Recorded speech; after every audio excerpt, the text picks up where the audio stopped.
To Chennai kitchen. இன்னைக்கு நம்ம சேனலில் சமைக்க போகிறது பீஃப் கீமா. பீஃப் கொத்துன கறியை எடுத்து அப்படியே பட்டாணி எல்லாம் போட்டு சூப்பராக ஒரு ஸ்ட்ராங் பீஃப் அரோமாவோட ஒரு டெக்ஸ்சரோட பண்ண போகிற டிஷ் தான் இன்றைக்கி நம்ம சமைக்க போகிற பீஃப் கீமா. இந்த பீஃப் கீமா சப்பாத்தி, பிரெட், இட்லி, தோசை, நம்ம ரைஸ் வெரைட்டிஸ் எல்லாத்துக்குமே எக்ஸலண்ட்டாக போக போகிற ஒரு காம்பினேஷன் டிஷ்ஷாக இருக்கும். ஸோ டெஃபினட்டாக இந்த பீஃபை ட்ரை பண்ணி பாருங்கள், அட்டகாசமான ஒரு டேஸ்ட்டில் இருக்கும். சரி வாங்க, அடுத்து நம்ம பீஃப் கீமா எப்படி சமைக்கிறதுன்னு பார்ப்போம். இப்போ பீஃப் கீமா சமைக்கிறதுக்கு தேவையான பொருட்கள் என்னென்னு பார்க்கலாம். இந்த லிஸ்ட் வீடியோவோட டிஸ்கிரிப்ஷன்லேயும் இருக்குது. இப்போ வாங்க எப்படி சமைக்கிறதுன்னு பார்க்கலாம். ஒரு கடாயை எடுத்துகிட்டு அதில் ஒரு 4 டேபிள் ஸ்பூன் அளவுக்கு எண்ணெய் ஊற்றிக்கிறோம். எண்ணெய் காஞ்சதுக்கப்புறம் 1 டேபிள் ஸ்பூன் பெருஞ்சீரகம், 1 பட்டை, 2 கிராம்பு, 2 ஏலக்காய் இதெல்லாம் சேர்த்து நல்லா ஃப்ரை பண்ணுறோம். இப்போ இதோட நம்ம வெட்டி வச்சிருக்கிற ஒரு பெரிய வெங்காயத்தையும் சேர்த்து இது எல்லாத்தையும் நல்லா வதக்குறோம். வெங்காயம் கொஞ்சம் வேகமாக வதங்குறதுக்கு சுமாராக 1 டீஸ்பூன் அளவுக்கு உப்பும் சேர்த்துக்கிறோம். உப்பு சேர்த்ததுக்கப்புறம் வெங்காயத்தை திருப்பி நல்லா வதக்குறோம். வெங்காயம் ஒரு கோல்டன் ப்ரௌன் கலர் வர வரைக்கும் நம்ம எல்லாத்தையும் நல்லா வதக்கிக்கிறோம். இப்போ நம்ம வெங்காயம் ஒரு கோல்டன் ப்ரௌன் கலர் வந்ததுக்கப்புறம் இதோட நம்ம 2 டேபிள் ஸ்பூன் இஞ்சி பூண்டு பேஸ்ட்டையும் சேர்த்துக்கலாம். இப்போ இந்த ஜிஞ்சர் கார்லிக் பேஸ்ட்டோட பச்சை வாடை போகிற வரைக்கும் எல்லாத்தையும் திருப்பி நல்லா கிளறி விடுங்க. இதோட நம்ம மசாலா ஆட் பண்ண போகிறோம். 1/4 டீஸ்பூன் மஞ்சப்பொடி, 4 டீஸ்பூன் தனியா பவுடர், 1 டீஸ்பூன் மிளகா பொடி, 1 டீஸ்பூன் கரம் மசாலா.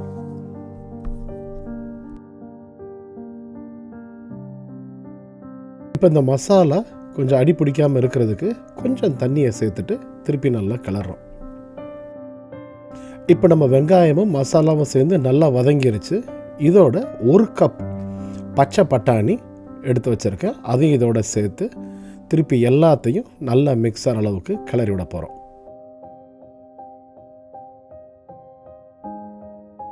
இப்போ இதோட கொஞ்சம் உப்பு சேர்த்துக்கலாம். இப்போ நம்ம பட்டாணி வேகிறதுக்கு நான் சுமாராக ஒரு 1/4 கப் அளவுக்கு கொஞ்சமாக தண்ணி சேர்த்துக்கிறேன். இப்போ இதையும் நல்லா கிளறி விடுங்க. இப்போ 4 முழு பச்சை மிளகாவை நடுவில் கீறி அதையும் இதோட ஆட் பண்ணி நல்லா கிளறி விடணும். இப்போ நம்ம எண்ணெயில் நல்லா திரிஞ்சு வெளியே வந்ததுக்கப்புறம் மசாலா இந்த மாதிரி ஒரு கன்சிஸ்டன்ட் ஸ்டேட்டில் இருக்கும் போது நம்ம கறி ஆட் பண்ணுறோம். நான் ஒரு 1/4 கிலோ பீஃப் கொத்துன கறியும் அதோட சேர்த்து இப்போ எல்லாத்தையும் நல்லா கிளறி விடணும்.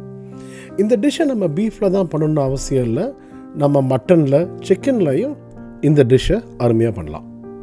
இப்போ பீஃப் மசாலாவோட அந்த பட்டாணியோட நல்லா சேர்ற மாதிரி நல்லா கிளறி விடுங்க. நல்லா கிளறினதுக்கப்புறம் ஒரு மூடி போட்டு குக் பண்ண விட போகிறோம். நான் சுமாராக 6லேருந்து 8 நிமிஷம் குக் பண்ணேன். ஆனால் இந்த குக்கிங் டைம் வந்து அந்த கறியோட ஃப்ரெஷ்னஸை பொறுத்து. இப்போ ஒருவேளை உங்களுக்கு கறி கொஞ்சம் ஃப்ரெஷ்ஷாக இல்லை அப்படின்னு நீங்கள் ஃபீல் பண்ணிங்கன்னா இன்னும் கொஞ்சம் நேரம் குக் பண்ணுங்கள். இடையில அப்பப்போ கிளறி விடுங்க. கிளறி விடும் போது அந்த கறி வெந்திருக்கான்னு பார்த்துக்கோங்க. நான் சுமாராக ஒரு 2 நிமிஷத்துக்கு ஒரு தடவை, ஒரு 4 தடவை மொத்தமாக கிளறி விட்டுருப்பேன்.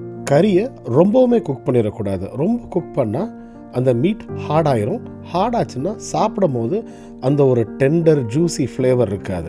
ஸோ அதனால் மீட்டை ரொம்பவும் குக் பண்ணாதீங்க. கறி வெந்திருக்கு, அதே நேரத்தில் சாஃப்டாக இருக்குது அப்படின்னா அது போதும், அதோட நிறுத்திக்கலாம் நம்ம. இப்போ நம்ம கறி நல்லா குக் ஆயிடுச்சு. இந்த டைமில் நீங்கள் உப்பு டேஸ்ட் பாருங்கள், தேவைக்கு ஏற்ற மாதிரி அட்ஜஸ்ட் பண்ணிக்கோங்க. இப்போ நம்ம கறி அருமையாக குக் ஆயிடுச்சு. இதோட நம்ம கொஞ்சம் கருவேப்பிலை லீவ்ஸையும் போட்டு நல்லா கிளறி விட போகிறோம். கருவேப்பிலை இலை போட்ட உடனேவே அந்த பீஃபில் ஒரு தனி டேஸ்ட், அது ஒரு தனி ஸ்மெல்லும் கொடுக்கும். இந்த டிஷ்ஷை நீங்கள் எண்ணெயிலனாலும் சமைக்கலாம், பட் தேங்காய் எண்ணெயில் சமைச்சிங்கன்னா அது இன்னும் ஒரு கூடுதல் டேஸ்ட் கொடுக்கும் பீஃப்க்கு. இப்போ நம்ம பீஃப் கீமாவை இறக்குறதுக்கு முன்னாடி கொஞ்சம் கொத்தமல்லி இலையை கார்னிஷ் பண்ணுறதுக்கு போடுறோம். அவ்வளோதான், நம்ம சூப்பர் டேஸ்டியான அதே இடத்துல நல்ல டெண்டராக ஜூஸியாக ஒரு பீஃப் கீமா ரெடி. டிஷ்ஷை கண்டிப்பாக ட்ரை பண்ணுங்கள். இந்த ரெசிப்பியை லைக் பண்ணுங்கள், கமெண்ட் பண்ணுங்கள். அப்படி எங்கள் சேனலுக்கும் சப்ஸ்கிரைப் பண்ணுங்கள். இன்னொரு வீடியோவில் உங்களை